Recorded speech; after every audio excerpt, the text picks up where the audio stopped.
Έχετε νιώσει ποτέ ότι κάτι δεν πάει καλά στο σπίτι σας, ακόμα και αν δεν μπορείτε να εξηγήσετε ακριβώς τι? Αγαπητοί μου αδελφοί, αυτά τα Χριστούγεννα δεν είναι μία συνηθισμένη μέρα. Είναι μία αποφασιστική νύχτα, μία πύλη που ανοίγει ανάμεσα στον ουρανό και τη γη. Και ακριβώς όταν ο Θεός πλησιάζει, οι δυνάμεις του κακού εντείνονται επίσης, όχι για να μας τρομάξουν, αλλά για να είμαστε προετοιμασμένοι. Γιατί η Αγία Φαυστίνα, που έβλεπε το αόρατο και αντιμετώπιζε μάχες που κανείς άλλος δεν μπορούσε να δει, άφησε μια ισχυρή διδασκαλία που σήμερα σχεδόν κανείς δεν θυμάται. Ήξερε ότι τα Χριστούγεννα δεν είναι απλώς μια όμορφη γιορτή, αλλά μια επίσκεψη του ουρανού στο σπίτι σας. Και όταν ο ουρανός χτυπά την πόρτα σας, πρέπει να έχετε το σπίτι έτοιμο. Δεν αναφέρομαι σε διακοσμήσεις ή δώρα. Μιλάω για κάτι πολύ πιο βαθύ. Μιλάω για πραγματική πνευματική προστασία, για αληθινή ειρήνη, για μια αποκατάσταση που μπορεί να ξεκινήσει ήδη από αυτή την ίδια νύχτα. Η Αγία Φαυστίνα αποκάλυψε ακριβή σημεία όπου πρέπει να βάλετε αγιασμένο αλάτι στο σπίτι σας πριν από την έλευση των Χριστουγέννων. Όχι ως δυσιδαιμονία, ούτε ως φτηνή μαγεία, αλλά ως αυτό που ήταν πάντα, ένα σημάδι διαθήκης με τον Θεό, καθαρισμού και πνευματικής εξουσίας. Αν το κάνετε με ειλικρινή πίστη, ο Θεός μπορεί να ενεργήσει με τρόπους που ούτε καν φαντάζεστε. Πριν συνεχίσουμε, θέλω να ζητήσω κάτι. Αν πραγματικά επιθυμείτε να προστατεύσετε το σπίτι σας αυτά τα Χριστούγεννα, γράψτε στα σχόλια το όνομα της οικογένειάς σας και τη λέξη προστασία. Υπάρχει δύναμη στην εκδήλωση της πίστης και όταν πολλοί προσεύχονται μαζί, ο ουρανός μας ακούει με μεγαλύτερη δύναμη. Κάντε το τώρα και μετά ας συνεχίσουμε. Η Αγία Φαυστίνα δεν μιλούσε τυχαία. Προειδοποιούσε δηλώνοντας ότι τις Άγιες νύχτες, ακριβώς όταν όλα φαίνονται ήρεμα και γαλήνια, το κακό προσπαθεί να κλέψει την ειρήνη των οικογενειών, επιδιώκοντας να μπερδέψει, να αποσπάσει την προσοχή και να κλείσει πόρτες που ο Θεός επιθυμεί να ανοίξει. Ωστόσο δίδασκε επίσης απλές, ταπεινές και σιωπηλές χειρονομίες που έχουν μια πραγματικά εντυπωσιακή πνευματική δύναμη. Και μία από αυτές τις χειρονομίες, σήμερα σχεδόν ξεχασμένη, είναι η συνειδητή χρήση του αγιασμένου αλατιού σε συγκεκριμένα σημεία του σπιτιού σας. Αυτό που ακολουθεί μπορεί να μεταμορφώσει τα Χριστούγεννά σας εντελώς. Κοιτάξτε, ξέρω ότι όταν ακούτε αγιασμένο αλάτι, ίσως σκέφτεστε προλήψεις των γιαγιάδων ή περίεργα τελετουργικά που δεν σχετίζονται καθόλου με τη χριστιανική πίστη. Και έχετε δίκιο να αμφιβάλλετε, γιατί υπάρχει πολλή σύγχυση εκεί έξω. Αλλά επιτρέψτε μου να αποκαλύψω κάτι που η Αγία Φαυστίνα επαναλάμβανε ακατάπαυστα. Τα ιερά δεν είναι μαγικά φυλαχτά. Δεν λειτουργούν από μόνα τους. Δεν είναι σαν συνταγές μαγειρικής όπου αρκεί να ενώσεις τα υλικά και τέλος. Το αγιασμένο αλάτι έχει δύναμη μόνο όταν η καρδιά σας είναι πραγματικά ανοιχτή στο Θεό. Όταν υπάρχει γνήσια πίστη και βαθιά ταπεινοφροσύνη. Η Αγία Φαυστίνα εξηγούσε ότι ένα αντικείμενο ευλογημένο από την Εκκλησία δεν είναι ένα συνηθισμένο αντικείμενο. Φέρει μαζί του την προσευχή της Εκκλησίας, την εξουσία του Χριστού και την προστασία του ουρανού, αλλά χρειάζεται την πίστη σας για να ενεργοποιηθεί, ώστε ο Θεός να μπορεί να ενεργήσει μέσω αυτού. Είναι σαν να συνδέεις μία συσκευή στο ηλεκτρικό ρεύμα. Αν δεν είναι συνδεδεμένη, όσο όμορφη κι αν είναι, δεν θα έχει χρησιμότητα. Η σύνδεση σε αυτή την περίπτωση είστε εσείς. Η πίστη σας, η μεταστροφή σας και η ειλικρινή σας παράδοση. Τώρα, γιατί συγκεκριμένα το αλάτι, γιατί η Αγία Φαυστίνα επέμενε τόσο πολύ σε αυτό το τόσο απλό και καθημερινό στοιχείο? Επειδή το αλάτι έχει μια βαθιά ριζωμένη βιβλική σημασία που πολλοί έχουν ξεχάσει. Ο ίδιος ο Ιησούς Χριστός το δήλωσε με σαφήνεια στο Ευαγγέλιο του Ματθαίου. Εσείς είστε το αλάτι της γης. Αν όμως το αλάτι χάσει την αλμύρα του, με τι θα αλατιστεί? Δεν ήταν μια απλώς όμορφη μεταφορά, αλλά μια σοβαρή και κρίσιμη προειδοποίηση.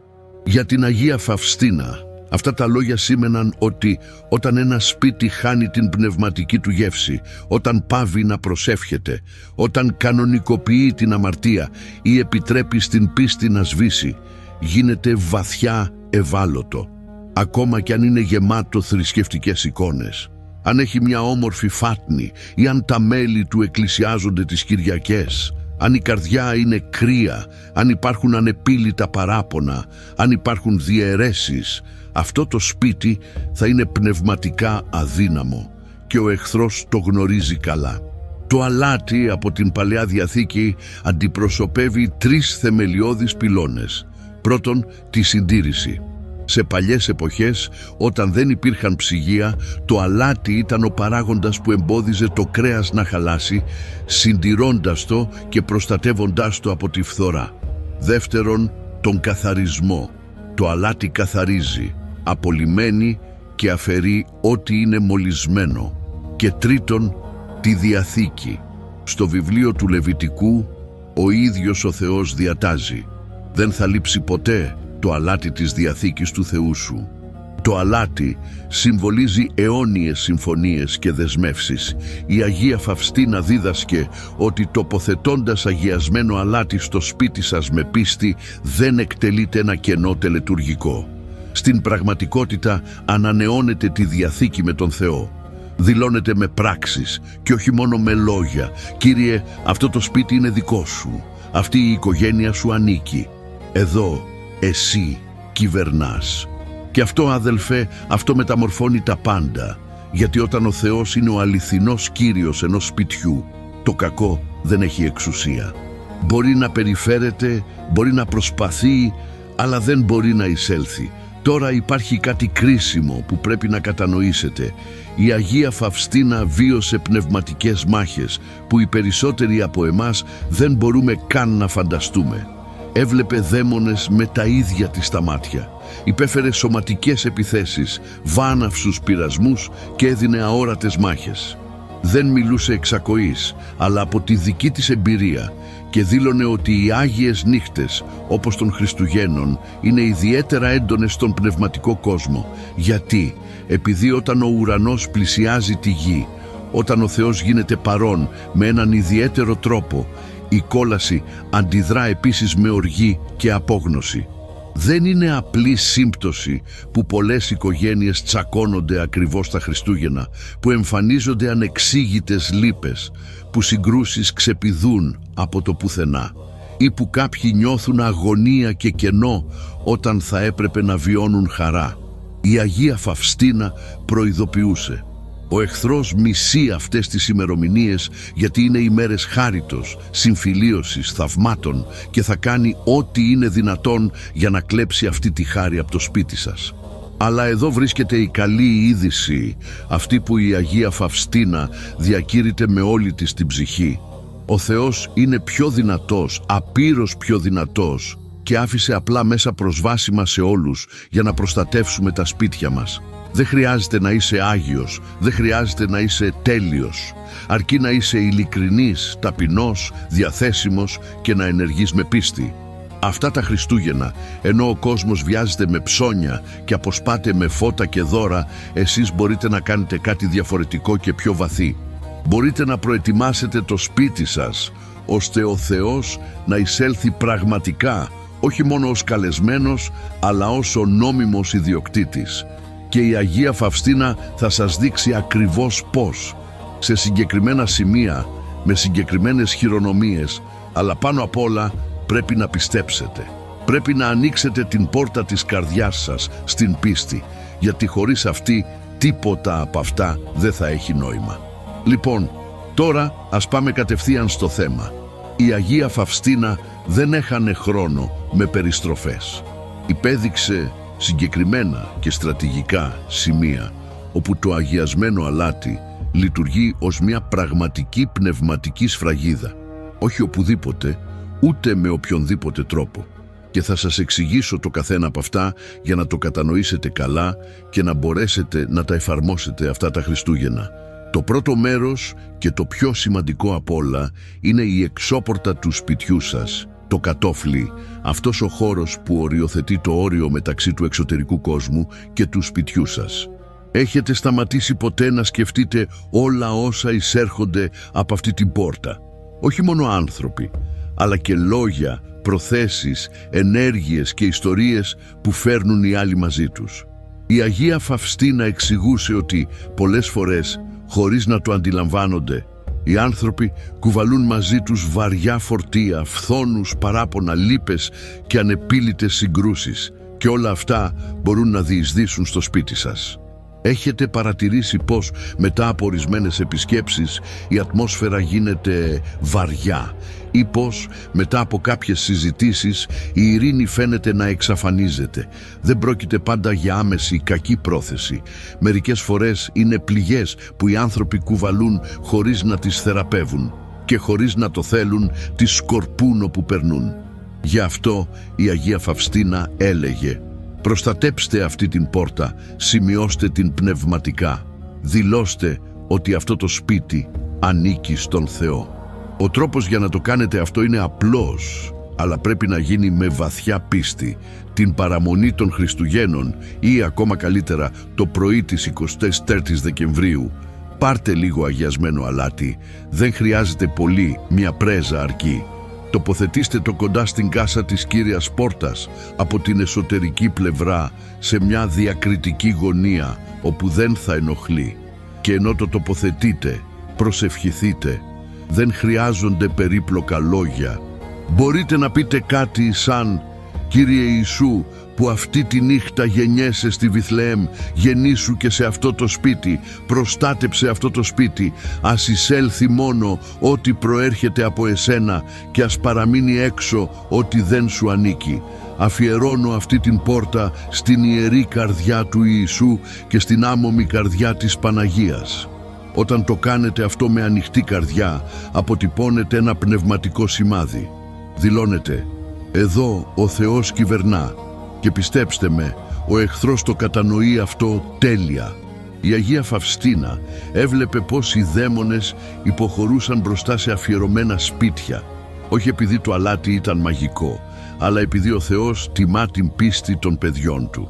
Το δεύτερο μέρος είναι το κυρίως υπνοδωμάτιο, ειδικά εκεί όπου κοιμούνται οι γονείς, ή αν ζείτε μόνοι, όπου αναπαύεστε. Η Αγία Φαυστίνα προειδοποιούσε ότι πολλές πνευματικές επιθέσεις εντείνονται κατά τη διάρκεια της νύχτας. Σκέψεις αγωνίας που εμποδίζουν τον ύπνο, οδυνηρές αναμνήσεις που εμφανίζονται ξαφνικά, εφιάλτες, ανεξήγητοι φόβοι, αϊπνίες χωρίς ιατρική αιτία. Δεν μιλούσε για να τρομάξει, αλλά για να είστε προετοιμασμένοι. Συνιστούσε να τοποθετήσετε λίγο αγιασμένο αλάτι κοντά στο κεφαλάρι του κρεβατιού, διακριτικά. Μπορεί να είναι σε μία γωνία του κομοδίνου, σε ένα μικρό πιατάκι ή σε ένα υφασμάτινο σακουλάκι κάτω από το στρώμα, αν δεν θέλετε να είναι ορατό. Το σημαντικό δεν είναι η ποσότητα ούτε η ορατότητα, αλλά η πρόθεση. Ενώ το τοποθετείτε, μπορείτε να προσευχηθείτε ένα Πάτερ ημών και να ζητήσετε από τον Θεό να προστατεύσει την ανάπαυσή σας, τα όνειρά σας και την εσωτερική σας ειρήνη. Να είναι η νύχτα αποκατάστασης και όχι μαχών. Η Αγία Φαυστίνα έλεγε κάτι που με σημάδεψε πολύ. Το να κοιμάσαι ειρηνικά είναι επίσης μια χάρη που ο Θεός παραχωρεί σε όσους τον εμπιστεύονται. Πόσοι άνθρωποι είναι εξαντλημένοι όχι μόνο από τη δουλειά, αλλά από νύχτες χωρίς πραγματική ανάπαυση. Και μερικές φορές αυτή η έλλειψη ειρήνης προέρχεται από το πνευματικό, όχι από το σωματικό. Γι' αυτό αυτή η χειρονομία μπορεί να αλλάξει περισσότερα από όσα φαντάζεστε. Το τρίτο μέρος είναι η κουζίνα, ή πιο συγκεκριμένα κοντά στο τραπέζι όπου τρώει η οικογένεια. Ξέρετε γιατί? Επειδή εκεί μοιράζεται το ψωμί, εκεί συγκεντρώνεται η οικογένεια και εκεί γίνονται οι συζητήσεις της ημέρας. Είναι σαν την καρδιά που χτυπά σε κάθε σπίτι. Η Αγία Φαυστίνα έτρεφε μια ιδιαίτερη αγάπη για το οικογενειακό τραπέζι. Έλεγε ότι μια οικογένεια που τρώει μαζί, που συζητά, που μοιράζεται, είναι μια δυνατή οικογένεια. Ωστόσο, προειδοποιούσε επίσης ότι αυτός ο χώρος μπορεί να γίνει πεδίο μάχης, με διαφωνίες, παράπονα και σκληρά λόγια. το να τοποθετήσετε αγιασμένο αλάτι κοντά στο σημείο όπου παρασκευάζετε ή μοιράζετε το φαγητό είναι να αφιερώσετε την πρόνοια του Θεού. Είναι να αναγνωρίσετε ότι Αυτός είναι που παρέχει τη διατροφή, που ευλογεί το καθημερινό ψωμί. Μπορείτε να το τοποθετήσετε σε ένα διακριτικό σημείο του ντουλαπιού ή κοντά στο τραπέζι, ενώ ζητάτε αυτές οι γεύσεις να είναι στιγμές ενότητας, ειρήνης και ευλογίας. Και ειδικά τα Χριστούγεννα, όταν πολλές οικογένειες κάθονται μαζί μετά από μήνες που δεν έχουν δει ο ένας τον άλλον, ζητήστε αυτή η γιορτινή τράπεζα να είναι πραγματικής συμφιλίωσης. Το τέταρτο μέρος, και αυτό ήταν που η Αγία Φαυστίνα θεωρούσε ιερό, είναι η γωνιά προσευχής σας. Ακόμα κι αν είναι μικρή, ακόμα κι αν είναι ταπεινή, ένα τραπέζι με μία εικόνα, μία βίβλο, ένα κομποσκήνι, αυτός ο χώρος όπου συνομιλείτε με τον Θεό, εκεί το αλάτι δεν τοποθετείται για άμυνα, αλλά για να αφιερώσει, για να δηλώσει. Αυτός είναι ένας ιερός τόπος. Εδώ ο ουρανός συναντά τη γη. Η Αγία Φαυστίνα έλεγε κάτι πολύ εντυπωσιακό. Ο διάβολος δεν φοβάται τόσο ένα μεγάλο σπίτι όσο ένα σπίτι που προσεύχεται. Μπορείτε να έχετε μια έπαυλη, αλλά αν εκεί δεν υπάρχει προσευχή, είναι πνευματικά άδεια και μπορείτε να ζείτε σε ένα απλό δωμάτιο. Αλλά αν εκεί προσεύχεστε με πίστη, μετατρέπετε σε μια οικιακή εκκλησία, όπου ο ουρανός κατεβαίνει. Εκεί ο Θεός κάνει θαύματα. Όταν τοποθετείτε το αγιασμένο αλάτι στη γωνιά προσευχής σας, ανανεώνετε τη δέσμευσή σας. Λέτε: «Κύριε, εδώ σε αναζητώ, εδώ σε περιμένω, εδώ σε συναντώ». Και αυτή η δήλωση έχει τεράστιο βάρος στον πνευματικό κόσμο. Μια οικογένεια από τη Θεσσαλονίκη βίωσε κάτι που θα ήθελα να μοιραστώ μαζί σας. Δεν θα αποκαλύψω ονόματα, καθώς ζήτησαν εχεμήθεια, αλλά η μαρτυρία είναι απολύτως αληθινή. Για χρόνια αντιμετώπιζαν προβλήματα. Ο πατέρας χωρίς σταθερή δουλειά, τα παιδιά επαναστατικά, συνεχείς διαφωνίες. Όλα φαινόταν να καταραίουν. Ένα Χριστούγεννα, σχεδόν χωρίς ελπίδα, αποφάσισαν να ακολουθήσουν όσα δίδασκε η Αγία Φαυστίνα.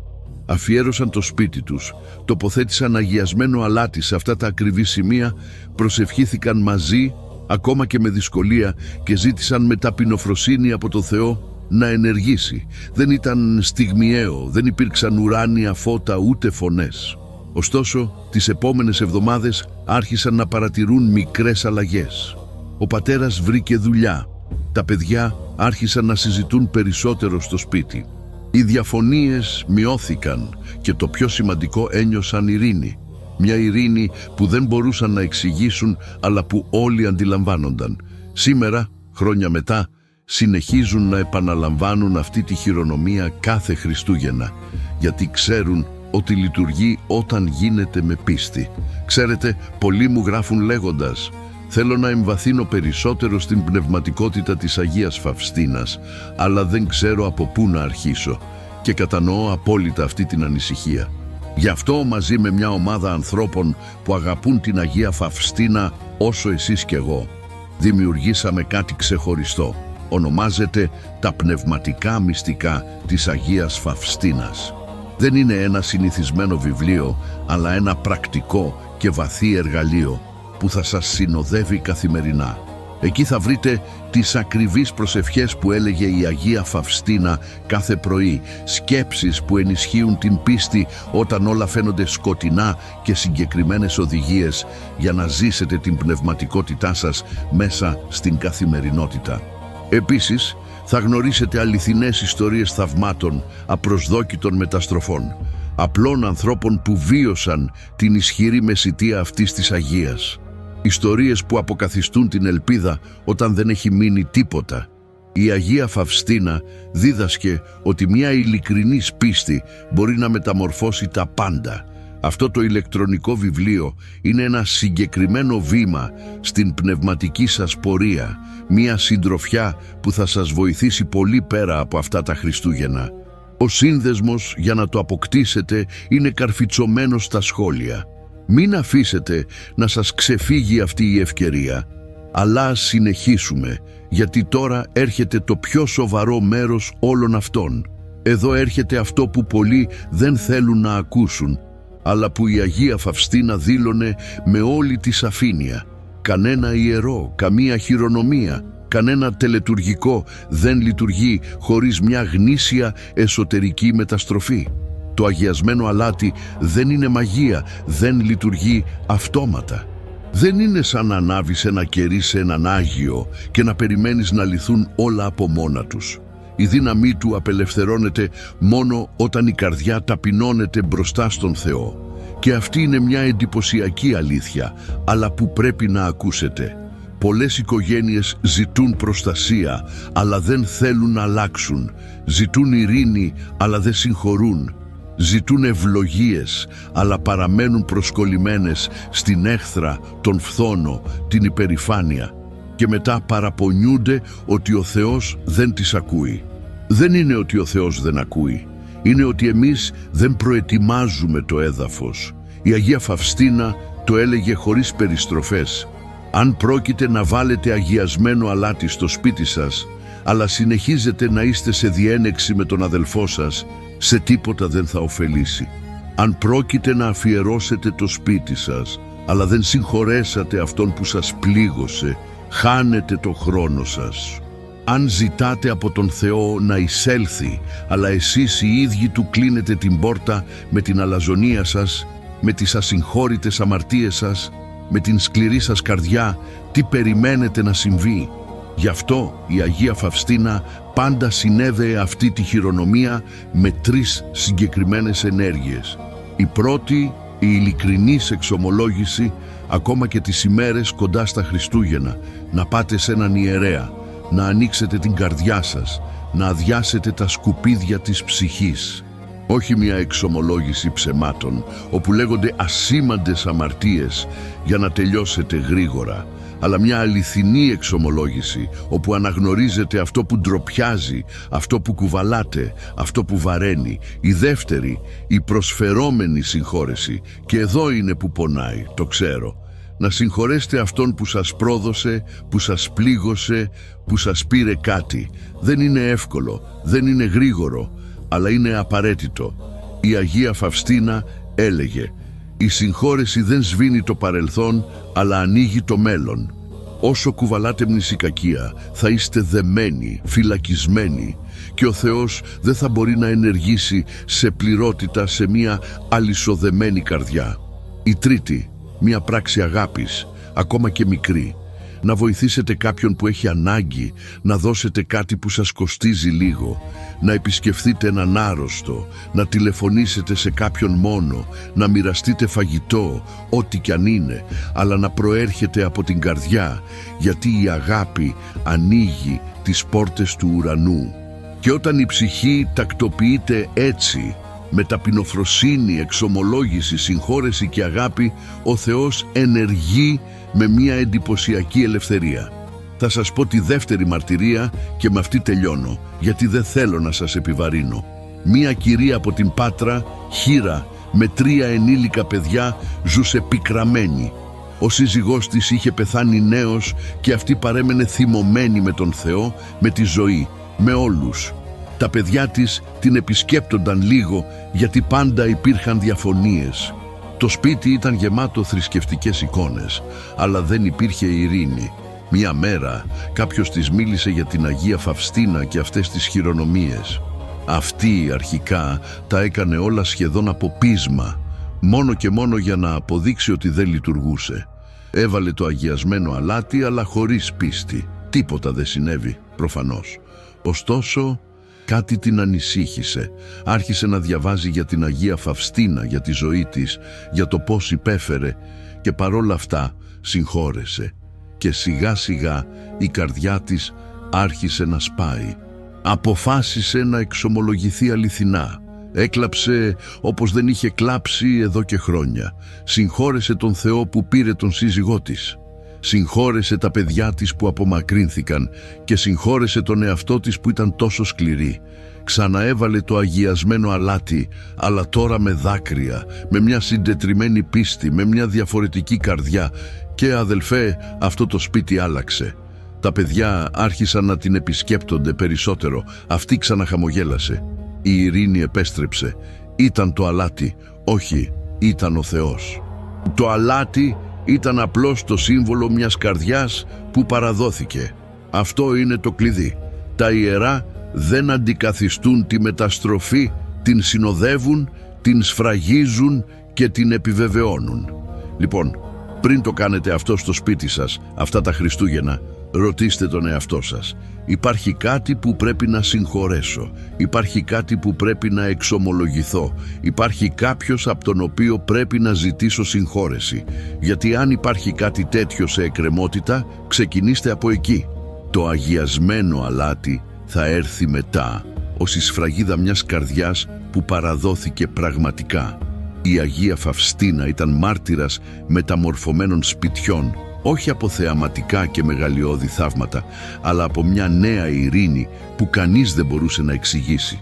Διαφωνίες που σταματούσαν χωρίς προφανή λόγο, παιδιά που επέστρεφαν, δρόμοι που άνοιγαν όταν όλα φαινόταν αδιάβατα και πολλές φορές όλα ξεκινούσαν με μια ταπεινή χειρονομία που γινόταν σιωπηλά, μακριά από κάμερες και χειροκροτήματα. Γιατί ο Θεός δεν αναζητά τη φήμη, αναζητά την ειλικρινή πίστη. Αυτά τα Χριστούγεννα δεν χρειάζεται να είναι απλώς μια ακόμα ημερομηνία στο ημερολόγιο. Μπορεί να είναι η αρχή κάτι πραγματικά νέου στο σπίτι σας.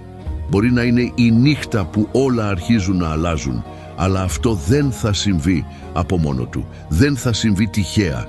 Θα συμβεί αν αποφασίσετε να ανοίξετε την πόρτα, να προετοιμάσετε το σπίτι σας και να παραδοθείτε πραγματικά στον Θεό.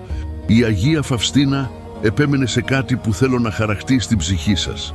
Ο Θεός δεν αναζητά τέλεια σπίτια. Δεν περιμένει να έχετε λύσει τα πάντα. Δεν χρειάζεται να είστε άγιοι. Αυτό που αναζητά ο Θεός είναι διαθέσιμες καρδιές, ταπεινές καρδιές, καρδιές που αναγνωρίζουν. Κύριε, εγώ μόνος μου δεν μπορώ. Εισέλθε εσύ, κυβέρνησε εσύ, αποκατάστησε εσύ. Κάντε αυτή τη χειρονομία με πίστη, όχι με φόβο, με αγάπη, όχι με δυσιδαιμονία. Τοποθετήστε το αγιασμένο αλάτι σε αυτά τα σημεία που σας μοιράστηκα. Την πόρτα, το υπνοδωμάτιο, την κουζίνα, τη γωνιά προσευχής σας. Κάντε το με ηρεμία, προσευχόμενοι, ζητώντας και εμπιστευτείτε. Γιατί όταν ένα σπίτι ανοίγεται στον Θεό πραγματικά, όλα μεταμορφώνονται. Οι άγγελοι ενεργοποιούνται, οι προσευχές ανεβαίνουν και ο Θεός απαντά. Μην περιμένετε πυροτεχνήματα, μην περιμένετε θεαματικά σημάδια. Μερικές φορές ο Θεός ενεργεί σιωπηλά, σε μια ειρήνη που δεν ξέρατε ότι υπήρχε, σε συζητήσεις που κυλούν διαφορετικά, σε προβλήματα που λύνονται χωρίς να ξέρετε πώς, σε παιδιά που επιστρέφουν, σε γάμους που αποκαθίστανται, σε δουλειές που εμφανίζονται, σε θεραπείες που οι γιατροί δεν μπορούν να εξηγήσουν. Η Αγία Φαυστίνα το έζησε χιλιάδες φορές. Έβλεπε πώς ο Θεός μεταμόρφωνε ζωές όταν οι άνθρωποι ταπεινώνονταν πραγματικά. Και επαναλάμβανε ακατάπαυστα, όπου εισέρχεται ο Θεός, το κακό χάνει κάθε εξουσία, δεν μπορεί να μείνει, δεν μπορεί να κυβερνήσει, πρέπει να φύγει. Τώρα θέλω να σας ζητήσω κάτι με όλη μου την καρδιά. Αν αυτό το μήνυμα σας άγγιξε, αν νιώσατε ότι ήταν για εσάς, γράψτε στα σχόλια το όνομα της οικογένειάς σας και τη λέξη προστασία. Κάντε το ως πράξη πίστης, ως δήλωση. Υπάρχουν εκατοντάδες άνθρωποι που το διαβάζουν αυτή τη στιγμή και όταν δηλώνουμε μαζί υπάρχει δύναμη.